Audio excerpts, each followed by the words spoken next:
मंडल जय संविधान है, इंकलाब जिंदाबाद।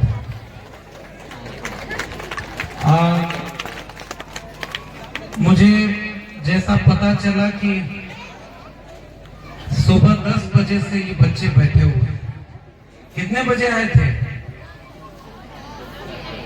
इतने थक गए हैं कि अभी बोल भी नहीं पा रहे। भूख लगी है? सब कह रहे हैं हाँ भूख लगी है। छोटे बच्चे बैठे हुए हैं और बड़े बच्चों से चुप कराएंगे। अभी थोड़ी देर बाद अगर खड़े ही हो गए कि नहीं अब सम्मान दो, पुरस्कार दो और खाना वाना। हम लोग देर से आए, बच्चे समय से आ गए। और ये मंच इस मामले में बड़ा अलग है कि 4 साल 5 साल 6 साल तो बड़ा अलग तरह का इम्तिहान का वक्त है। ये आपने हमें मुश्किल में डाल दिया है। फिर कोई कार्यक्रम होगा तो उस पर बात कर लेंगे कि संविधान कैसे खतरे में है, दलितों पिछड़ों का आरक्षण कैसे खतरे में है, क्योंकि बहुत देर से ये बच्चे बैठे हुए हैं।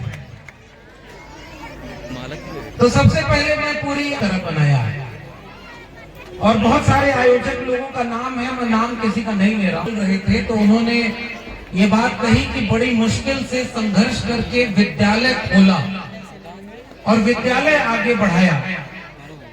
और जब वो ये कह रहे थे कि अपनी माँ की याद में इस विद्यालय की बुनियाद रख, अपनी माँ को याद करते हुए, और आज वो सारे लोग कितने खुश हो रहे होंगे जिनके नाम पर विद्यालय चल रहा है। इसलिए मैं प्रबंधकों के आपने शिक्षा और कलम किताब के जरिए इस विचार की यात्रा को आगे बढ़ाने का काम किया, क्योंकि सबसे महत्वपूर्ण चीज होती है शिक्षा। लेकिन आजकल शिक्षा कैसे दी जा रही है? 2 तरह की शिक्षा इस देश में है। प्राइमरी स्कूल में, सरकारी स्कूल में बच्चे पढ़ते हैं क से कबूतर, ख से खरहा, ग से गधा, पढ़ते हैं कि नहीं? से कंप्यूटर। अब एक बात बताओ, जो क से कबूतर पढ़ा है और दूसरा जो क से कंप्यूटर पढ़ रहा है, दोनों की शिक्षा एक जैसी, दोनों बच्चों का भविष्य एक जैसा होगा क्या? इसलिए शिक्षा सबको मिले, ये जिम्मेदारी बाबा की सरकार के ऊपर थी कि किसी की जेब में पैसा है कि नहीं है, गरीब है, कमजोर है, दलित है, पिछड़े हैं, किसान है, मजदूर है। अगर पहले कोई नहीं पढ़ पाया तो बच्चों को शिक्षा मिले, लेकिन अब सरकार शिक्षा नहीं देना चाहती और पैसा कहीं और जाता है। बचपन में हम लोग छोटे छोटे थे, स्कूलों में पढ़ाया जाता था, बच्चों को भी पढ़ाया जाता होगा, उठो लाल अब आंखें खोलो, पानी लाई हूं मुंह धोलो।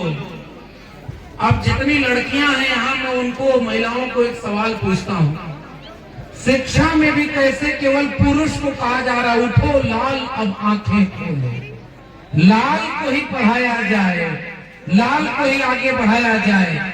बेटा है तो बेटे को ही शिक्षा दो, बेटे को ही कि अगर थोड़ी भी उम्र बड़ी होने लगे तो ऐसा लगता है कि वो बोझ बन गई है, उनकी शादी विवाह कर दो।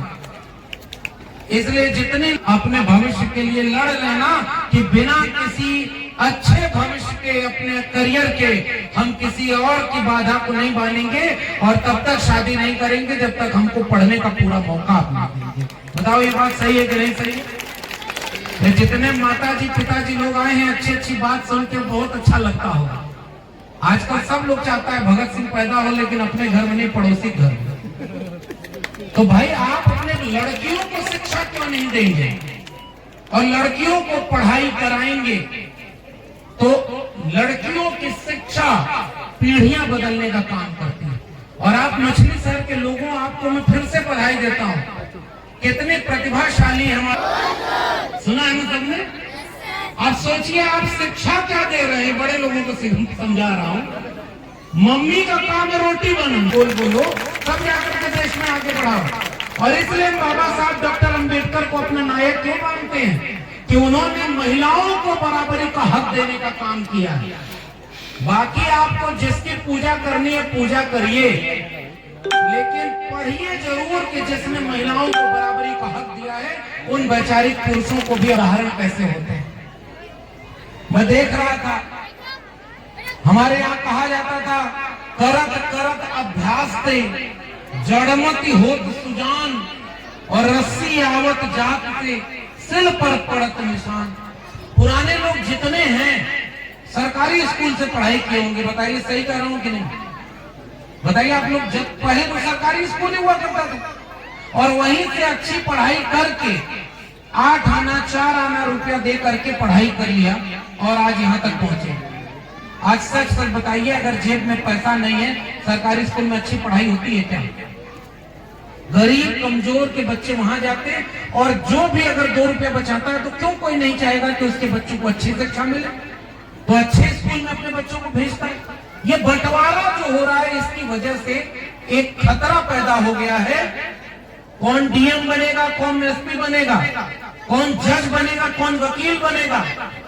गरीब के घर में अगर कोई बच्चा पैदा हो गया तो ये मुश्किल हो गई है कि वो यहाँ से निकल करके दिल्ली विश्वविद्यालय और जवाहरलाल नेहरू विश्वविद्यालय कैसे पहुंचेगा। तो जौनपुर के लोगों, जरा खोजो आपके बच्चे कहाँ हैं और कहाँ जाएंगे। इसके लिए पढ़ाई सबसे जरूरी चीज होती है। शिक्षा के बिना कोई मुक्ति नहीं मिलेगी। शिक्षा समझदारी देती है, शिक्षा चेतना देती है। मैं बहुत वक्त नहीं लूंगा, क्योंकि जगत के नाम पर, पाखंड अंधविश्वास के नाम पर दान